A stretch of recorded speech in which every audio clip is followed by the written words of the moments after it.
Voilà une action attendue depuis près de 2 ans, la démolition d'une vingtaine de cases en tôle construites illégalement sur un terrain appartenant à la Société immobilière de Mayotte, la CIM.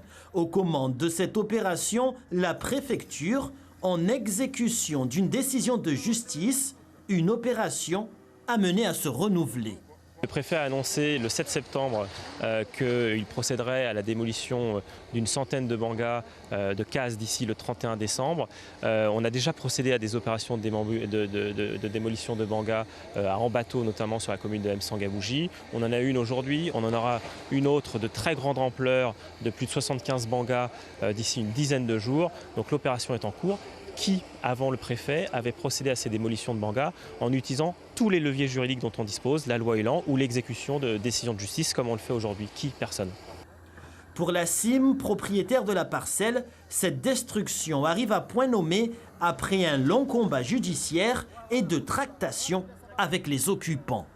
Nous avions dedans des gens qui sont bien entendu en situation irrégulière. Il y avait des gens qui sont autorisés à être sur le territoire via des cartes de séjour. Il y avait quelques familles françaises également, mais bon, toujours est-il qu'ils étaient tous sur le terrain d'autrui. Il y a eu plusieurs épisodes de négociations. On a essayé quand même au préalable de régler le problème à l'amiable. Malheureusement, ça n'a pas abouti. On a été obligé de faire valoir nos droits via la justice. Maintenant que la décision de justice est exécutée avec la destruction de ces cases, la CIM dispose à présent de toute sa parcelle pour construire ses 72 logements à répartir sur 6 bâtiments.